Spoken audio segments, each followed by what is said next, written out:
ইয়া আল্লাহ, ইয়া আর রহমান রহিম। হে আল্লাহ, আপনি নিয়ে গেছেন আমার ভাই হাদিকে। আপনি চাইলে তো সে বাঁচতো।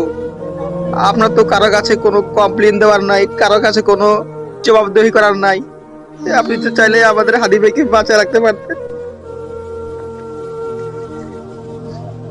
মালিক, তার ছোট্ট একটা বাচ্চা, সে আমাদের দেশের জন্য জীবন দিছে।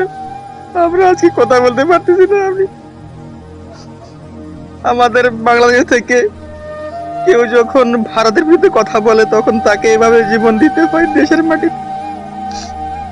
2019 সালে দিল আমাদের আবরার ফাহাদ, এখন 6 বছর পর 2025 এখন দিছে আমাদের ওসমান হাদি।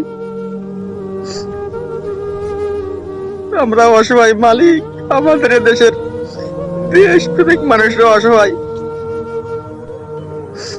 দেশপ্রেমিক মানুষেরা অসহায়, যারা এই দেশকে ভালোবাসে, যারা আমার আল্লাহকে ভালোবাসে, যারা ইসলামকে ভালোবাসে, তারা এই দেশে আজকে অসহায় মালিক। আপনি তো চাইলে আমার ভাই বাঁচতো। আপনি তো চাইলে যে কোনো কাউকে, মৃত মানুষকেও আপনি জীবন দিতে পারেন। তাহলে আপনি কেন আমাদের ভাইকে বাঁচায় রাখলেন না আল্লাহ? একটা ইয়াং ছেলে, তার এখন কত কিছু করার সময়, সে আজকে চলে গেল।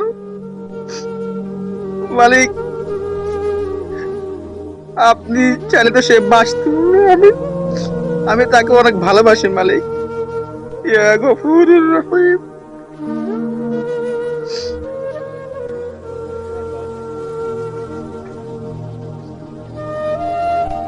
ইয়া আল্লাহ, আপনার তো কারো কাছে কোনো জবাব দেওয়া লাগে না, কাউকে বাঁচিয়ে রাখলে, কাউকে জীবন দিলে। তাহলে আপনি কেন আমার ভাইকে বাঁচিয়ে রাখলেন না?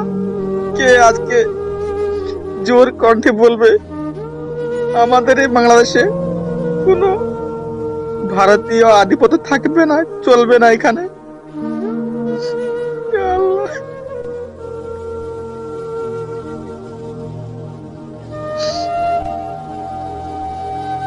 ইয়া আল্লাহ, কে বলবে আজকে আমাদের এই মুসলমানদের জন্মই হয়েছে শহীদ হওয়ার জন্য?